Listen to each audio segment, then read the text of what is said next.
দীপাৱলীক লৈ যি বিভিন্ন মহলত চৰ্চা চলিছে আতচবাজি ফুটাব নোৱাৰিব তাক লৈ মুখ্যমন্ত্ৰীগৰাকীয়ে মন্তব্য প্ৰকাশ কৰা দেখিবলৈ পোৱা গৈছে। মুখ্যমন্ত্ৰীগৰাকীয়ে কৈছে যে ফটুৱাজাৰী এইসমূহ ফটুৱাজাৰী নচলিব আৰু আতচবাজি সকলোৱে ফুটাব পাৰিব বুলি মন্তব্য কৰিছে মুখ্যমন্ত্ৰীগৰাকীয়ে।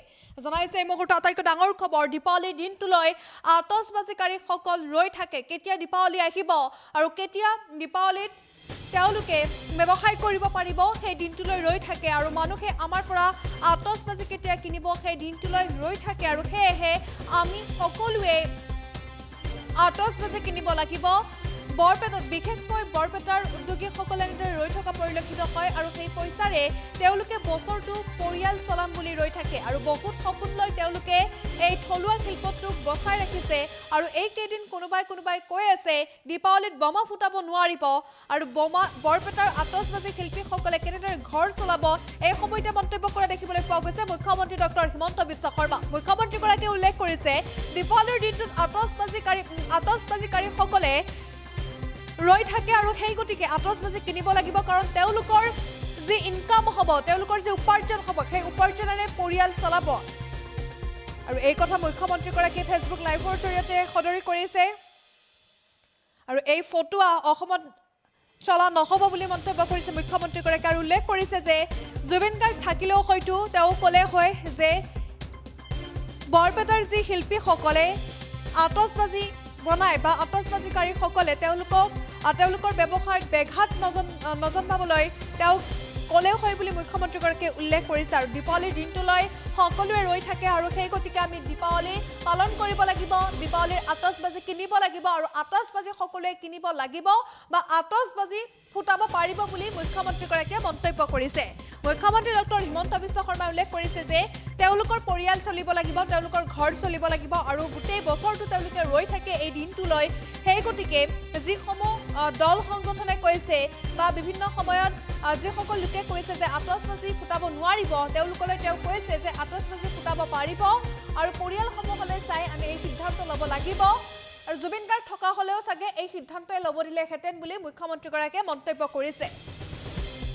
এটা প্ৰশ্ন উত্থাপন হৈছে আমাৰ প্ৰাণৰ শিল্পীগৰাকীক হেৰুৱা আজি ২৪টা দিন হ'ল আৰু অসমবাসীয়ে বা বিভিন্ন দল সংগঠনে এইবাৰ কৈছে যে জুবিন গাৰ্গৰ স্মৰণত বা জুবিন গাৰ্গক শ্ৰদ্ধা হিচাপে জনাই আতচবাজি নুফুটাই এইবাৰ চাকি জ্বলাব পাৰিব। চাকি জ্বলোৱাত কোনো ধৰণৰ আপত্তি নাই বা চাকি সকলোৱে জ্বলাব পাৰিব আৰু আতচবাজিও ফুটাব পাৰিব বুলি মুখ্যমন্ত্ৰীগৰাকীয়ে মন্তব্য কৰিছে।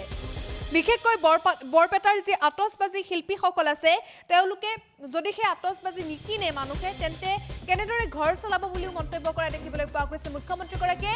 সেই গতিকে এই সিদ্ধান্ত গ্ৰহণ কৰা হৈছে দীপাৱলীত সকলোৱে ফটকা ফুটাব পাৰিব, দীপাৱলীত সকলোৱে আতচবাজি ব্যৱহাৰ কৰিব পাৰিব আৰু দীপাৱলীৰ দিনটোত যি আতচবাজি কাৰিকৰসকল ৰৈ থাকে সেই দিনটোলৈ আৰু সেই দিনটোত সহায় সহযোগিতা সকলোৱে কৰিব লাগিব কিয়নো তেওঁলোকৰ ঘৰ চলিব লাগিব আৰু এইকেইদিন কোনোবাই কৈ আছে দীপাৱলীত বোমা ফুটাব নোৱাৰিব।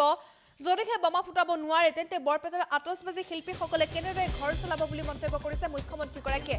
মুখ্যমন্ত্ৰীৰ মন্তব্য আছে আগবঢ়াইছো।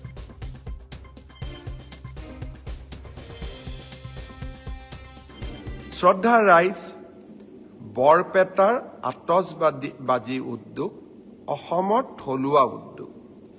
দীপাৱলীৰ দিনটোলৈকে বৰপেটাৰ আতচবাজিৰ কাৰিকৰসকলে অপেক্ষা কৰে।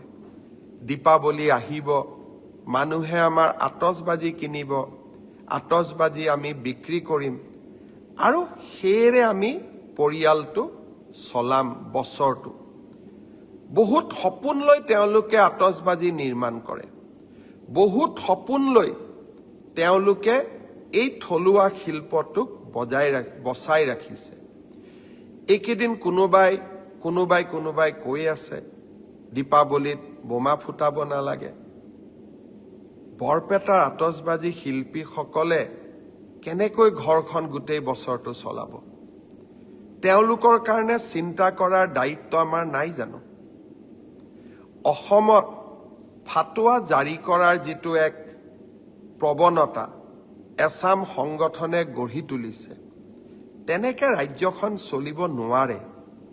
মই আকৌ এবাৰ মনত কৰিম, জুবিন গাৰ্গৰ গোটেই জীৱনটোৱে আছিলে দুখীয়া জনৰ কাৰণে।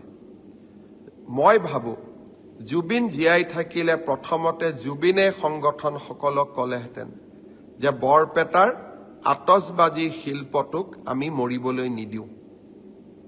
মই অসমৰ ৰাইজক আহ্বান জনাম, বৰপেটাৰ আতচবাজী শিল্পটোক জীয়াই ৰাখিবৰ কাৰণে দীপাৱলীত আমি থলুৱা শিল্পৰ বা থলুৱা আতচবাজী কাৰিকৰৰ পৰা কিনা বোমা আমি নিশ্চিতভাৱে ব্যৱহাৰ কৰিম। আনন্দত নহয়, শিল্পটোক জীয়াই ৰখাৰ কাৰণে আৰু জুবিনৰ আদৰ্শক জীয়াই ৰখাৰ বাবে। কোনোবাই মোক বেয়া পাব পাৰে, আৰু যিসকল সংগঠনে টেলিভিশ্যনৰ পৰ্দাত উলিয়াই যিকোনো এটা ফটোৱা জাৰি কৰি দিয়ে, তাক আমি অন্তত আমাৰ চৰকাৰ থকালৈকে আমি তেনেকৈ চলিব দিব নোৱাৰোঁ। কাৰণ আমি এইখন অসম মানৱীয় মূল্যবোধৰ মাজেৰে আগুৱাই যোৱাটো বিচাৰোঁ। সনাতন আমাৰ সংস্কৃতি, দীপাৱলী অতীজৰে পৰা আমি পালন কৰি আহিছোঁ। বোমা ফুটাব লাগে নালাগে মই নকওঁ, কিন্তু দীপাৱলীও পালন নকৰোঁ যদি, তেতিয়াহ'লে আমি বৰদিনো পালন নকৰিম। যদি বৰদিন পালন নকৰোঁ, আমি নিউ ইয়াৰ্ছো পালন নকৰোঁ, আৰু যদি নিউ ইয়াৰ্ছ পালন নকৰোঁ, তেতিয়াহ'লে আমি ঈদো পালন নকৰোঁ। আমি তেনেকুৱা কৰিব পাৰিম জানো?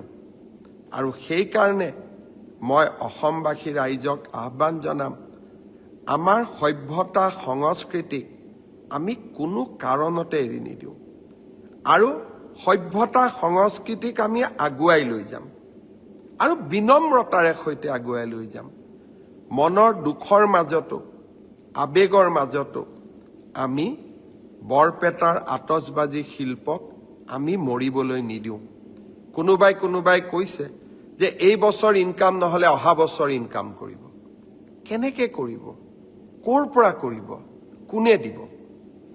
সেইকাৰণে মই সিদ্ধান্ত লৈছোঁ যে এই বছৰ বৰপেটাৰ আতচবাজী মই নিজেই কিনিম, আৰু বৰপেটাৰ আতচবাজী ময়ো ফুটাম। কিয়? কাৰণ বৰপেটাৰ শিল্পটোক আমি জীয়াই ৰাখিব লাগিব। বাকী আন ফটকাৰ লগত মোৰ সম্বন্ধ নাই, কিন্তু দীপাৱলীও আমি পালন কৰিম, বিনম্ৰতাৰে পালন কৰিম, সংযমেৰে সৈতে পালন কৰিম, আৰু জুবিনক বুকুত লৈ আমি দীপাৱলী পালন কৰিম। যিকোনো খবৰৰ বাবে যোগাযোগ কৰক 7099017330 লগতে 7099017110